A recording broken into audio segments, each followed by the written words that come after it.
Bonjour à tous! Tu bois du café pour te réveiller, pour rester concentré ou simplement pour tenir jusqu'à la fin de la journée. Mais malgré ça, tu te sens fatigué quelques heures plus tard, tu as besoin de plusieurs cafés par jour, tu dors moins bien, tu te sens dépendant. Et si le café t'épuisait plus qu'il ne t'aidait?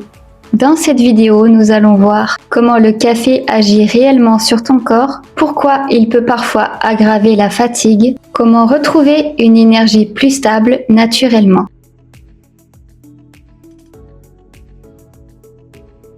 Première chose importante, le café ne donne pas réellement d'énergie. La caféine agit principalement en bloquant certains signaux de fatigue dans le cerveau. Résultat, tu te sens plus réveillé, plus alerte, plus concentré.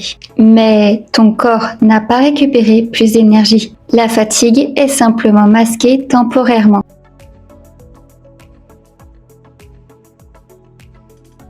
Tu connais peut-être cette sensation. Après un café, tu te sens très bien pendant un moment. Puis quelques heures plus tard, baisse brutale d'énergie, envie d'un nouveau café, sensation de fatigue encore plus forte. C'est ce qu'on appelle souvent le crash énergétique. Plus tu relis ton énergie au café, plus ton corps s'habitue.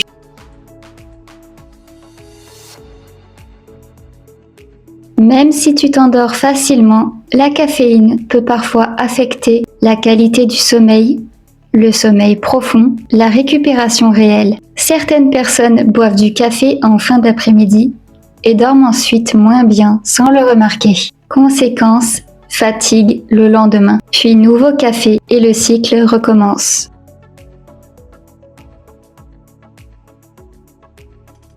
Plus tu consommes régulièrement du café, plus ton corps développe une tolérance. Résultat, au début, un café suffit. Quelques semaines plus tard, 2 cafés, puis plusieurs cafés par jour. Le problème, tu consommes davantage, mais l'effet diminue progressivement.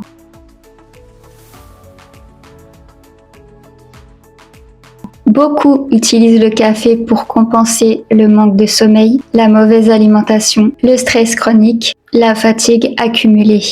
Mais aucune boisson stimulante ne remplace la récupération, l'hydratation, l'alimentation équilibrée et le repos réel. Le café peut masquer un problème sans le résoudre.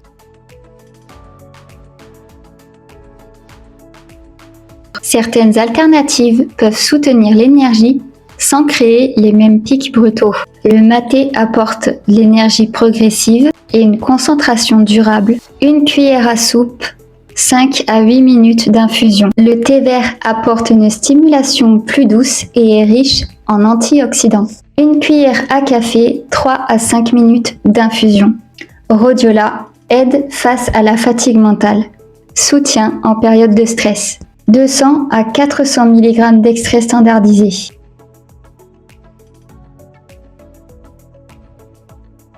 Boire du café dès le réveil sans boire d'eau. Consommer du café toute la journée.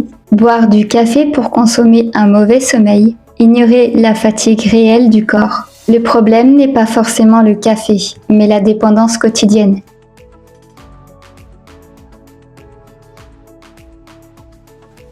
Améliorer son sommeil, boire plus d'eau, réduire progressivement la caféine, mieux gérer son stress, éviter de dépendre des stimulants. Une énergie stable vaut souvent mieux qu'un boost artificiel temporaire. Si cette vidéo t'a aidé, pense à liker, t'abonner et activer la cloche. Dis-moi en commentaire combien de café bois-tu chaque jour. À très vite pour une nouvelle vidéo bien-être et plantes médicinales.